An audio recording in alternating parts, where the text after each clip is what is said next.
ورحمة الله تعالى وبركاته.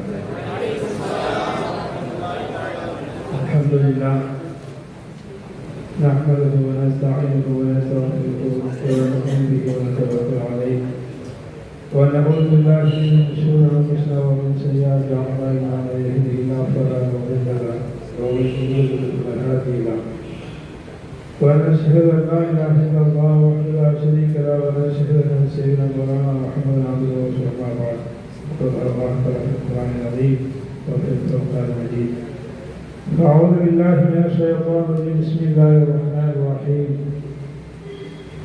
إن الحكم إلا لله صدق الله مولانا العظيم எல்லா புகழும் புகழ்ச்சியும் உள்ளவன் அல்லாஹ்வுக்கு உரித்தார்கள். சலாத்தும் சலாமும் கண்மை நாயகம் ஸல்லல்லாஹு அலைஹி வஸல்லம் அன்னார் மீது அன்னாரின் குடும்பத்தார் உத்தம தோழர்கள் இந்த மஜ்லிஸை அலங்கரித்துக் கொண்டிருக்கக்கூடிய நாம் யாவர் மீது நிகழ்ச்சியாக ஜாமியா மிஸ்பாஹுல் ஹுதா அரபு கல்லூரி என்று சொல்வதை விட என்னுடைய தாய் வீடு, நமது தாய் வீடு, அந்த தாய் வீட்டிலே ஒரு தாய் தான் ஒரு பிள்ளைக்கு பேச்சு பயிற்சி கொடுப்பார். பேசி எப்படி பேச வேண்டும், சாப்பிட வேண்டும், உண்ண வேண்டும், உறங்க வேண்டும் என்று ஒரு தாய் தான் சொல்லிக் கொடுப்பார். அதுபோல இங்கு அதே போல் ஒரு தாயின் மடியில் இருந்து எப்படி பேச வேண்டும் என்று கற்றுக் கொடுப்பதற்காக வேண்டிய ஒரு அருமையான மன்றம் நதுவத்துல் ஹுதா மாணவர் சொற்பயிற்சி மன்றம். முன்னோர்கள் நமக்கு இந்த தடத்தை நமக்கு விட்டு சென்றிருக்கின்றார்கள். தாயின் கருவறையிலிருந்து பொதுவாக ஒரு தாயின் கருவறையிலிருந்து உருவாகக்கூடிய சில குழந்தைகள் ஊமைகளாக பிறந்துவிடும், சில குழந்தைகள் செவிடாக அல்லது சில ஊனமாக பிறக்கலாம். ஆனால் இந்த நதுவத்துல் ஹுதா இந்த கருவறையில் இருந்து இந்த கருவறையில் இருந்து உருவாகக்கூடிய பிள்ளைகள் ஊமையாக இருந்தாலும் இந்த கருவறையிலிருந்து வரக்கூடிய பிள்ளைகள் பேச ஆரம்பித்துவிடும். அப்படிப்பட்ட ஒரு மகத்துவம் வாய்ந்த இந்த கருவறையில் இருந்துதான் பல அறிஞர்கள் நிறுவனங்கள் உருவாகி இருக்கிறார்கள் என்பதை பெருமையோடு சொல்ல முடியும். இந்த விழாவை, இந்த நிகழ்வை, ஆஷுரா தின சிறப்பு கருத்தரங்கத்தை தலைமை ஏற்று நடாத்தி கொண்டிருக்கக்கூடிய எங்களுடைய கல்வி ஆசான், எங்களுடைய ஆன்மீக வழிகாட்டி, கல்வி வழிகாட்டி,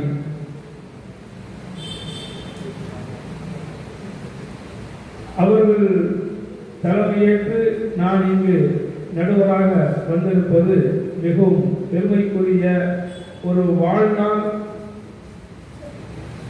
வாழ்நாள் மகிழ்ச்சி என்றுதான் சொல்ல வேண்டும். அதாவது ஒரு உபதேசி எப்படி இருப்பார் என்று சொன்னால் அந்த உபதேசி பேசாமல் இருப்பார், அதிகம் பேச மாட்டார். அவர்தான் உண்மையான உபதேசி. தஃசீர் மஸாஹிருடைய ஆசிரியர்கள் சொல்வார்கள், அதிகமான மௌனத்தை கடைபிடிப்பார்கள். அவருடைய மாணவர்கள் கேட்பார்களாம், நீங்கள் அதிகமாக மௌனமாக இருக்கிறீர்களே ஒரு சொல்வார்களாம், என் மௌனம் ஏற்படுத்தாத ஒரு தாக்கத்தை என் வார்த்தைகள் ஏற்படுத்தி விடாது என்று சொல்வார்களாம். என் மௌனம் ஏற்படுத்தி விடாத ஒரு தாக்கத்தை என் வார்த்தைகள் ஏற்படுத்தி விடாது என்று சொல்வார்கள். அதுபோன்று எங்களுடைய ஆசான்கள் அவர்கள் எங்களை பார்த்து அவர்களுடைய மௌனத்தை அறிந்தே நாங்கள் நடந்து கொள்வோம். மௌனத்தை அறிந்தே நாங்கள் எங்களை அந்தந்த இடத்தில் திருத்திக் கொள்வோம். இதுதான் எங்களுடைய ஆசான்கள் எங்களுக்கு கற்றுக் கொடுத்த பாடம். அதனால் நான் எப்பொழுதும் என்னுடைய மாணவர்களுக்கு சொல்வேன், நான் பார்த்த வியந்த என்னுடைய ஆசிரியர் அவர்கள் விடுமுறைக்கு விடுமுறை கொடுத்தவர்கள். யோசித்து பார்ப்பதென்றோ நான் ஒரு ஆய்வு செய்து பார்த்தேன். மதரசாக்களிலே அதிகமான விடுமுறை எடுத்தவர்கள் தங்களுடைய பணிக்காலங்களிலே இடம் மாறிக்கொண்டே இருக்கிறார்கள் என்ற ஒரு ஆய்வை நான் பார்த்தேன். மதரசாக்களிலே விடுமுறை அதிகம் எடுக்காதவர் தங்களுடைய பணிக்காலங்களிலே ஒரே இடத்தில் அதிகமான நாட்கள் வருடங்கள் இருந்து சாதனை படைத்துக் கொண்டிருக்கிறார் என்ற ஒரு ஆய்வையும் என்னால் செய்ய முடிந்தது. அந்த ஒரு பெருமை எனக்கும் உண்டு. நான் படிக்கும் ஓதும் காலத்திலே மதரசாவினுடைய கட்டாய விடுமுறை தவிர்த்து உபரியாக எந்த ஒரு விடுமுறை எடுத்ததாக எனக்கு ஞாபகம் இல்லை. ஒன்று ஊரு தூரம், அதனால இருக்கலாம் என்று தெரியவில்லை. எனக்கு ஊர் செல்வதை விட இங்கு இருப்பது கொஞ்சம் தாமதமாகவே செல்வேன், இன்பமாக இருக்கும். அதனால்தான் இங்கு 2 மலர்கள் வெளியிடப்பட்டு இருக்கின்றது. நான் மிகைப்புக்காக வேண்டி சொல்லவில்லை, ஏதோ ஒப்புக்காக வேண்டி சொல்ல வேண்டும் என்று தேவையில்லை. இந்த மதரசா எனக்கு போட்ட உப்புக்காக வேண்டி சொல்கின்றேன். இந்த மதரசா எனக்கு போட்ட உப்புக்காக வேண்டி சொல்கின்றேன். மாலை நேரத்தில் ஏதாவது பத்திரிகையில் படித்து வருவதென்று விளங்காத தமிழ் வார்த்தைகளை மகரிபுக்கு பின்னதாக என்னுடைய ஆசாரிடத்திலே சென்று அவர்கள் முத்தாராவிலே மூழ்கி இருப்பார்கள். ஏதாவது இந்த தமிழ் வார்த்தைக்கு என்ன அர்த்தம் என்பதாக கேட்பேன். அப்பொழுது பரவலாக பத்திரிகையில் படிப்பதற்கு வெளிப்படையான எந்த சுதந்திரமும் கிடையாது. பத்திரிகையை படிப்பதற்கு சுதந்திரம் கிடையாது. வெளி பத்திரிகைகள் வாங்கி வைப்பதற்கு அனுமதியும் கிடையாது. அப்படி வைத்தால் ஒரு சில நாட்களிலே சிபிஐ ரைடுகள் மாறி ஒழுங்க ரைடும் நடத்தப்படும். ஆனால் இப்பொழுது அவர்கள் நீங்கள் தமிழ் பத்திரிகையை படிக்க வேண்டும், நீங்கள் வாசிக்க வேண்டும், நீங்கள் உங்களுக்கு கலந்துரையாட வேண்டும் என்று சொல்லும் பொழுது வியப்பாக இருக்கின்றது. ஏன் அந்த காலத்தை எங்களுக்கு கொடுக்கவில்லை? உண்மையில் இருக்கலாம், அந்த கட்டுப்பாடுகள் தான் எங்களை முன்னேற வைத்ததோ என்று தெரியவில்லை. அவ்வளவு கட்டுப்பாடுகள் இருந்த காலகட்டம். அந்த காலகட்டத்தில் நாங்கள் திருட்டுத்தனமாக படிப்போம். இவ்வளவு விசாலமான லைப்ரரிகள்லாம் கிடையாது. நாங்கள் அப்பொழுது எங்கள் லைஃபுக்கு என்ன செய்வோம், எங்களுக்கு லைப்ரரி இல்லை என்றெல்லாம் வருத்தப்பட்டது. ஒரு உண்மையை சொல்ல வேண்டும் என்று சொன்னால், நான் மதரசாவுக்கு 4-5 மாதங்களுக்கு பின்னதாகத்தான் இந்த மதரசாவுடைய லைப்ரரி எங்கே இருக்கிறது என்று எனக்கு தெரியும். மதரசாவுக்கு 4-5 மாதங்களுக்கு பின்னால் அப்படிப்பட்ட ஒரு காலகட்டம். ஆனால் உங்களுக்கு இவ்வளவு விசாலமாக அறிவு வாசல் திறந்திருக்கின்றது, திறக்கப்பட்டிருக்கின்றது. மிகச் சரியாக பயன்படுத்திக் கொள்ள வேண்டும் என்று எங்களுடைய அனுபவத்தோடு பகிர்ந்து கொள்கின்றேன். நல்ல ஒரு அருமையான ஒரு தலைப்பு. இங்கு வரவேற்புரையாற்றிய மௌலானா முகமது சுஹைப் அலி மிஸ்பாஹ் அவர்கள் நல்ல பல அற்புதமான கருத்தை சொன்னார்கள். எழுத்து குறித்து, ஆக்கம் குறித்து நல்லதொரு ஒரு சிறிய உரையாக இருந்தாலும் கேட்பதற்கு உற்சாகமாக இருந்தது. சத்யராஜன் அற்புதமாக பேசினார்கள். இங்கு அரசியல் சார்ந்த ஒரு தலைப்பு. இந்திய அரசியலில் முஸ்லிம்களுடைய பலமான எதிர்காலத்தை மீட்டெடுப்பது எப்படி? அப்ப மீட்டெடுப்பதுன்னு சொன்னால் ஏற்கனவே வளமாக வாழ்ந்திருக்கிறார்கள். 800 ஆண்டு காலம் அதற்கு முன்னதாக வளமாக வாழ்ந்திருக்கிறார்கள். அப்ப இடைப்பட்ட காலத்தில் அவருடைய வாழ்க்கை, வளமான வாழ்க்கை காணாமல் போயிருக்கின்றது. தொல்பொருள் ஆய்வுகளிலே கண்டுபிடிக்கப்படக்கூடிய பொருட்களை போல வளமாக வாழ்ந்திருக்கிறார்கள். இதை எப்படி இன்னும் மீட்டெடுப்பது? இப்போது இல்லை, காணாமல் போய்விட்டது. வளமான வாழ்வு காணாமல் போய்விட்டதால் இந்த காணாமல் போய்விட்ட இந்த வாழ்வை எப்படி மீட்டெடுப்பது என்ற ஒரு காலத்தின் கட்டாயம் கருதி, நேரம் அறிந்து கூவும் சேவல்களை போல காலம் அறிந்து இந்த தலைப்பு அற்புதமாக கொடுக்கப்பட்டிருக்கின்றது. நல்லவேளை பட்டிமன்றமாக நான் பயந்து போய்விட்டேன். காரணம், பட்டிமன்றம் என்று சொன்னால் அதிலே ஏதாவது ஒரு பக்கம் சாய்ந்தாக வேண்டும். பொதுவாக இமாமத்தில் இருக்கிறனால அப்படின்னா பயங்கரமான பிரச்சனை இருக்கு. ஒரு அஜத்துடைய மடியில குழந்தை வைத்து பெயர் வைக்க சொல்லிவிட்டார். அஜத்துடைய மடியில விளங்காத மலையாள கன்னட மாணவர்களுக்கு தமிழ் அதுக்கு முன்னாடி கேட்டுக்குங்க. அப்ப மடியில் வைத்து பேர் வைத்து சொல்லிவிட்டார்கள். அப்ப பிள்ளை பெற்ற அத்தாக்காரர் சொல்றாரு, அவர் சொன்னாரு, எங்க பிள்ளை என்னோட எங்க அத்தா பேரை வைங்க, சீனிராவுத்தன் பேர் வைங்கன்னு சொல்றார். சீனிராவுத்தன் பேர் வைங்கன்னு சொல்லி அத்தாக்காரர் சொல்றார். அப்ப அடுத்த வீட்டுக்குள்ள இருந்து பிள்ளை பெற்ற அம்மா சொல்றது, எங்க அத்தா பேரு சக்கர ராவுத்தர், அந்த சக்கர ராவுத்தர் பேர் வைங்கன்னு அந்த அம்மா சொல்ல. அதற்கு முடிக்கிறார். ஏன்னா இந்த வீட்டுல சாப்பாடு வேற வருது, மகராஜ் நல்ல சாப்பாடு ஆகி கொடுக்கும். இவர் பேச்சை கேட்டு ஸ்ரீராமத்தில் வச்சு அடுத்த சாப்பாடு வராது, என்ன செய்யறது யோசிக்கிறாரு. இவரு ரெண்டு பட்டிமன்றம் நடக்குது. இந்தம்மா சக்கர ராவுத்தருங்க, அவர் ஸ்ரீராவுத்தருங்க. அஜத்து தடை பிச்சு கடிக்கிறார். வாங்க சொல்லியாச்சு, தொலை வைக்க போனோம், என்ன செய்யறது, இங்க பட்டிமன்றம் நடந்துகிட்டு இருக்கு. அப்ப அஜத்து யோசித்தாரு, சரி இதற்கு பொருத்தமான பேரை வச்சிடலாம், ரெண்டுலயுமே இனிப்பு இருக்கு. அப்ப இனிப்பான ஒரு வார்த்தையை தேடி பார்த்தார். டக்குன்னு கருப்பட்டி ராவுத்தர் பேரை வச்சுட்டு தொழுகை கிளம்பிட்டார். அதுல இனிப்பு இருக்கத்தான் செய்யுது. இப்படி இவங்களுக்கு பல நேரங்களில் இப்படி வந்து சிக்கலை மாட்டிக்கிறாங்க. அதனால அப்படிப்பட்ட சிக்கலை கொடுக்காமல் ஒரே போக்காக நேஷனல் ஹைவேல போன மாதிரி கருத்தரங்கா பிரச்சனையே இல்லை, உண்மையில எங்கிட்ட திரும்ப தேவையான மாட்டுக்கு போயிட்டே இருக்கலாம். அப்படிப்பட்ட நல்ல அற்புதமான தலைப்புகள். காரணம், இன்றைய காலம் எதிர்காலம் குறித்து சிந்திக்க வேண்டிய, விட்டு போன காலம் குறித்து யோசிக்க வேண்டிய ஒரு காலத்தில் நாம் இருக்கின்றோம் இல்லையா? ஒரு குழந்தை பிறந்த உடனே, குழந்தை பிறக்கும் பொழுது எப்படி பிறக்கின்றது? இங்கு பேச்சு பயிற்சி ஏன் வைக்கப்படுகிறது தெரியுமா? ஒரு குழந்தை பிறக்கும் பொழுது அந்த குழந்தையுடைய திறன் எது முதலில் வெளிப்படுகிறது? பார்க்கும் திறனா, கேட்கும் திறனா, பேசும் திறனா? எந்த திறன் முதலில் வெளிப்படுகிறது சொல்லுங்கள் பார்ப்போம். ஒரு குழந்தை பிறந்தவுடன் முதலிலே வெளிப்படுவது கேட்கும் திறன் தான், பேசும் திறன், பார்க்கும் திறனும் கிடையாது. அப்ப குழந்தை பிறக்கும் பொழுது கண்ணை மூடிக்கொண்டே பிறக்கிறது இல்லையா? குழந்தை பிறக்கும் போது முதல்ல, அதனால்தான் குழந்தை பிறந்தவுடன் ஒரு ஏதாவது ஒரு கனமான பொருளை போட்டு அந்த குழந்தை அதிர வைப்பார்கள், சவுண்டு கேட்குதான் காதுல அப்படின்னு சொல்லி. ஏன்னா முதல்ல அல்லாஹ் ஒரு குழந்தைக்கு கொடுப்பது செவித்திறனை கொடுக்கிறார். பார்க்கும் திறன், அது பேசும் திறன் தாமதமாக வருகின்றது.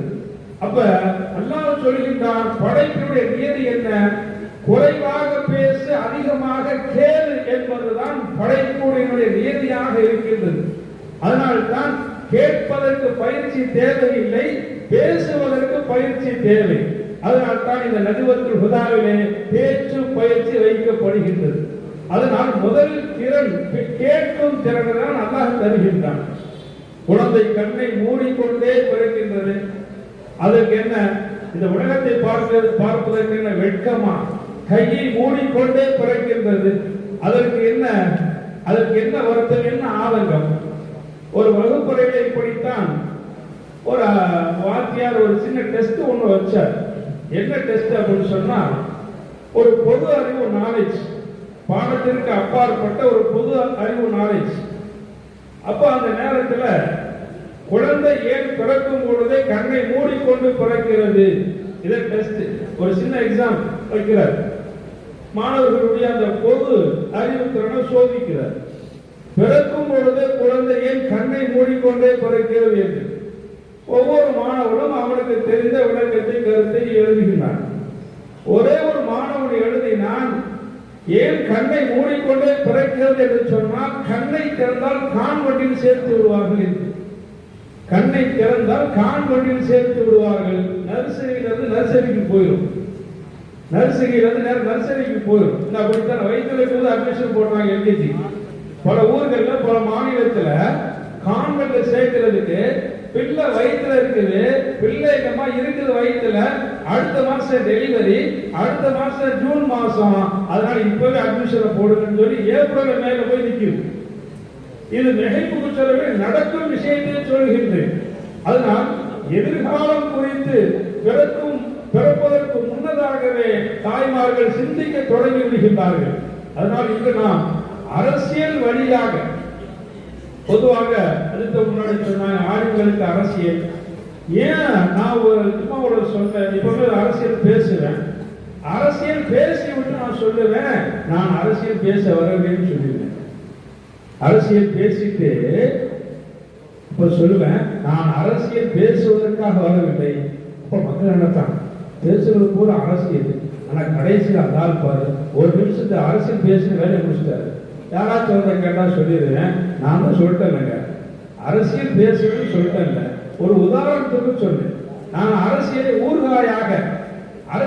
ஊர்காயாக மார்க்கத்தை நான் உணவாக பார்ப்பவன் அப்படின்னு போட சொல்லிடுது. அரசியல் நாம் பேசாவிட்டால் யார் பேசுவது? ஏன் காலத்தால் அவர்கள் நம்மை அடக்கி வைத்தார்கள்? அரசியல் பேசக்கூடாது படிக்கக்கூடாது என்று ஆளுங்களை இந்த பொதுமக்கள் அடக்கி வைத்ததற்கு என்ன காரணம் தெரியுமா? இவர்கள் எளிதாக சட்டசபை சென்று விடுவார்கள் என்ற பயம். இவர்கள் பிரச்சாரம் செய்வதற்குரிய பேச்சு கடை தெரிந்தவர்கள். அதனால் இவர்கள் எளிதாக சட்டசபை பாராளுமன்றம் சென்று விடுவார்கள் என்ற ஒரு பயம்தான் காரணம் என்று நான் யோசித்துக் கொண்டேன். உண்மை அவ்வாறு கூட இருக்கலாம்.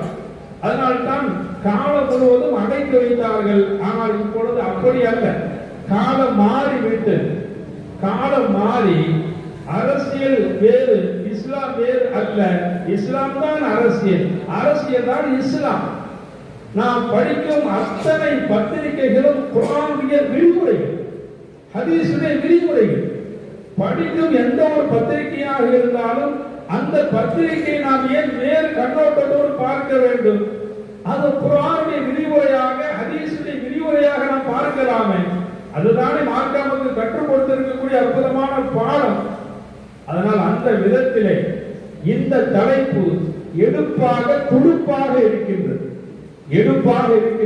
மாணவர்களும் துடுப்பாக களம் இறங்கி அரசியல் சார்ந்து நிறைய தகவல்களை கையிலே வைத்திருக்கிறார்கள் என்பதை என்னால் யூகிக்க முடிகின்றது. உண்மையிலே அல்ல, ஏன்னா இந்திய அரசியல்ல முஸ்லிம்களுடைய வளமான காலம். பாபரை பற்றி உண்டான ஒரு வரலாறு. பாபர் இல்லை என்றால், முகலாயர்கள் இல்லை என்றால் இந்தியா இல்லை. அதான் உண்மை வரலாறு. முகலாயர்கள் இல்லை என்றால் இந்தியா இல்லை. இந்தியாவினுடைய இந்த கட்டமைப்பு, அழகு, பண்பாடு, இந்த கலாச்சாரம், இந்த எல்லை கோடு, இது அத்தனையும் இந்தியாவை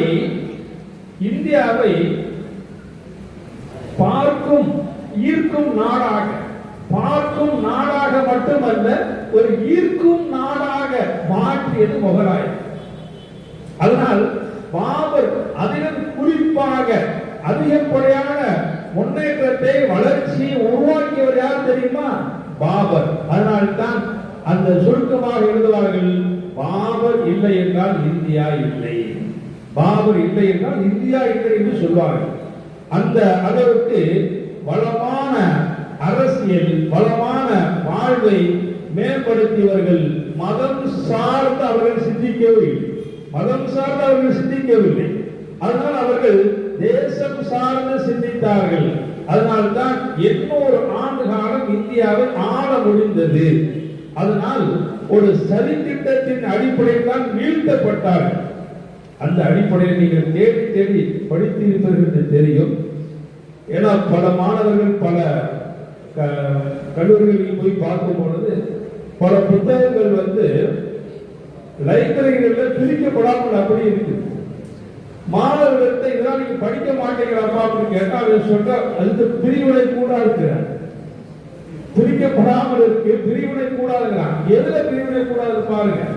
அப்ப தேடி நாம் படிக்க வேண்டும். சிந்தனை என்பது, அறிவு என்பது நம்மை தேடி வரும் பொருள் அல்ல, நம் நாடி செல்ல வேண்டும். அதுதான் நம்முடைய அறிவை மேம்படுத்தும் என்பதில் ஐயமில்லை.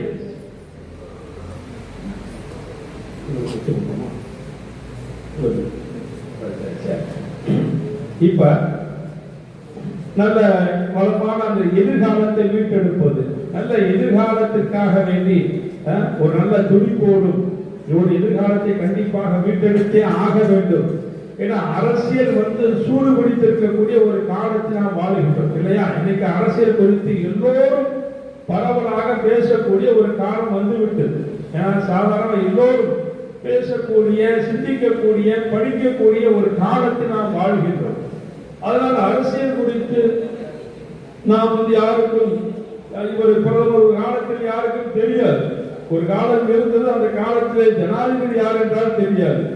இப்பொழுது பிரதமர் யார் என்றால் தெரியாத காலத்தில். ஆனா இப்ப பிறக்கும்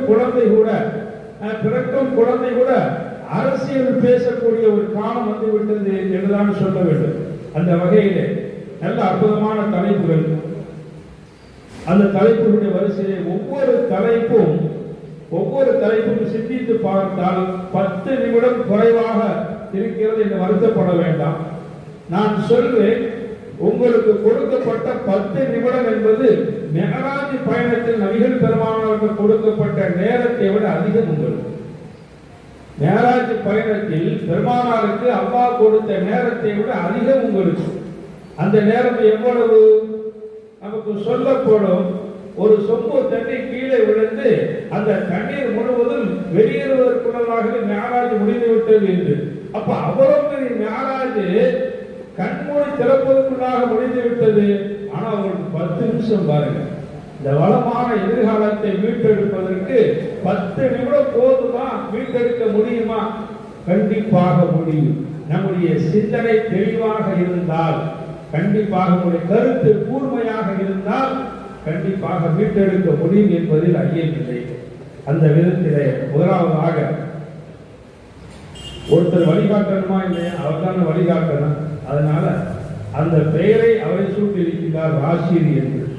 அதனால முதலாவதாக முற்போக்கு சிந்தனை உள்ள இளம் சமுதாயத்தின் மூலமாக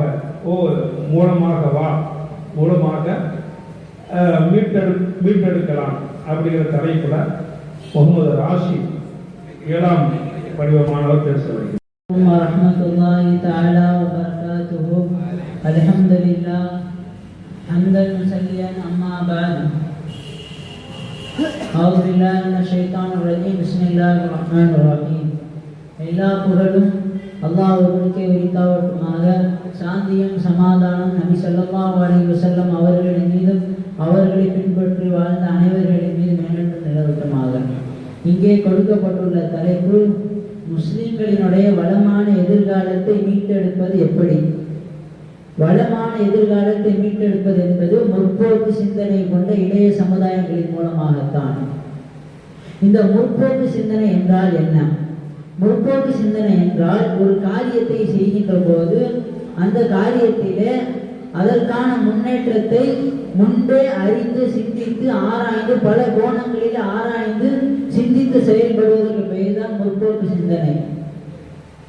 இப்போது இந்த அரசியலிலே முஸ்லிம்கள் வளர்ச்சி அடைய வேண்டும் என்றால் அதற்கு முற்போக்கு சிந்தனை கொண்ட இளைய சமுதாயம் அவசியம். இத்தனை காலங்களாகியும் முஸ்லிம்கள் அரசியலிலே எந்த ஒரு தாக்கத்தையும் அடையவில்லை. அதிலும் சொல்ல போனால் அனுபவம் வாய்ந்த முஸ்லிம்கள் இருக்கிறார்கள் அரசியலிலே ஒரு முன்னேற்றத்தை அடைய வேண்டும் என்றால் முற்போக்கு சிந்தனை கொண்ட இளைய சமுதாயம் அவசியம். அல்லாஹ் தஆலா அழகாக சொல்லி காட்டுவான், அல்லாஹுல்லதீ ஹலகக்கும் மின் துஃபின் சும்ம ஜஅல மின் பஅதி துஃபின் குவா என்பதாக சொல்லி காட்டுவான். வாலிப பலகீனமான பருவத்திற்கு முன்பாக வாலிப பருவத்தை நாம் பலகீனமான பருவத்திற்கு பின்பாக வாலிப பருவத்தை நாம் மனிதனுக்கு கொடுத்தோம் என்பதாக அல்லாஹ் தஆலா சொல்லி காட்டுவான். அதுபோல நபி அவர்கள் சொல்லி காட்டுவார்கள், யுகத்தனிம் ஹம்சன் கபல ஹம்சின், 5 நிலைகள் வருவதற்கு முன்பாக 5ஐ நீ பாதுகாத்துக் கொள். அதில் ஒன்றுதான் ஷபாபக கபல ஹரமிக, உன்னுடைய வயோதிகம் வருவதற்கு முன்பாக வாலிபத்தை நீ கனிமத்தாக பாக்கியமாக கருதிகள் என்பார் நபி ஸல்லல்லாஹு அலைஹி வஸல்லம் அவர்கள். ஆனால் அல்லாஹ் ரசூலுடைய சொல்லின்படி வாலிப பருவம் என்பது ஒரு வலுவான பருவமாக இருக்கிறது, பாக்கியமிக்க ஒரு பருவமாக இருக்கிறது. இந்த பருவத்தை பாக்கியமாக கருதி இதில் ஒரு மிக துரிதமாக செயல்பட வேண்டும். அப்படி செயல்பட்டால்தான் நாம் வளமான ஒரு எதிர்காலத்தை நம் சமுதாயத்திற்கு மீட்டெடுக்க முடியும். ஏனென்றால் இத்தனை காலங்கள் ஆகியும் முதியவர்கள் முஸ்லிம்களிலே பெரியவர்கள் எல்லாம் இருக்கிறார்கள், ஆனால் முன்னேற்றத்தை அடையவில்லை. முன்னேற்றம் அடைவதற்கு இளைய சமுதாயம் அவசியம். முற்போக்கு சிந்தனை கொண்ட இளைய சமுதாயத்தை பற்றி ஒரு நிகழ்வு சொல்ல வேண்டும் என்றால், கொஞ்ச காலத்திற்கு முன்பாக தமிழ்நாட்டிலே இந்திய அரசாங்கம் ஒரு இந்தி மொழியை தமிழ்நாட்டிற்குள்ளே கொண்டு வர வேண்டும் என்று கங்கணம் கட்டி பிரிந்தார்கள். அந்த சமயத்திலே 500 தமிழ் இளைஞர்கள் இதற்காக வேண்டி போராடி தன்னுடைய உயிரையே மாய்த்து கொண்டார்கள். அவர்கள் மட்டும் அன்று போராடவில்லை என்றால் இந்த நிலை எப்படி வந்திருக்கும் தெரியுமா? ஒவ்வொரு ஸ்கூல்களிலேயும் இந்தியை ஒரு பாடத்திட்டமாக திணித்திருப்பார்கள். அப்படி திணித்திருந்தால் அந்த படிக்கின்ற மாணவர்களுக்கு அது ரொம்ப சிரமமாக ஆகிவிடும். அவர்கள் அன்று பின்னால் நடக்கும் பிரச்சனைக்கான தீர்வை முன்னாடியே சிந்தித்து போராட்டத்தில் இறங்கினார்களே, இதற்கு பெயர்தான் முற்போக்கு சிந்தனை. அதுபோல முஸ்லிம்களிலே முற்போக்கு சிந்தனை உள்ள இளைஞர்களை பற்றி சொல்ல வேண்டும் என்றால் அவர்தான் பழனி பாபா அவர்கள். அவர்கள் முதலாக எம்ஜிஆர் அவர்கள் முதலமைச்சராக பதவியேற்ற சமயத்திலே முதலமைச்சர் அவர்களுக்கு ரொம்ப ஒரு தொல்லையாக இருந்தார்கள் பழனி பாபா அவர்கள். இப்ப பொதுவாக ஒரு விஷயம் சொன்னா, பொதுவாக ஒரு முதலமைச்சர் என்றால் அவர்களுக்கு நம்மை போன்ற ஒரு சாதாரண ஒரு மனிதர், ஒரு முஸ்லிமான மனிதர், அவருக்கு ரொம்ப பிரச்சனையாக இருந்தால் அதையெல்லாம் பெரிதாக கருத மாட்டார். ஆனால் அன்றைக்குள்ள காலகட்டத்திலே ஒரு முதலமைச்சரே பெரிதாக கருதினார் என்றால், ஒரு இளைஞரை பெரிதாக கருதினார் என்றால் அவ்வளவு வலிமை மிக்க இளைஞராக பழனி பாபா அவர்கள் இருந்தார்கள். அவர்களுடைய லட்சியம் எப்படி இருந்தது என்றால், நம் முஸ்லிம் சமூகம் அரசியலிலே வளர்ச்சி அடைய என்பதுதான் அவர்களுடைய லட்சியம். இதற்காக வேண்டி பல மேடைகளிலே குரல்களுக்கு நமக்காக வேண்டி குரல்கள் இருக்கிறார்கள். அதனால் கைது செய்யப்பட்டும் இருக்கிறார்கள்.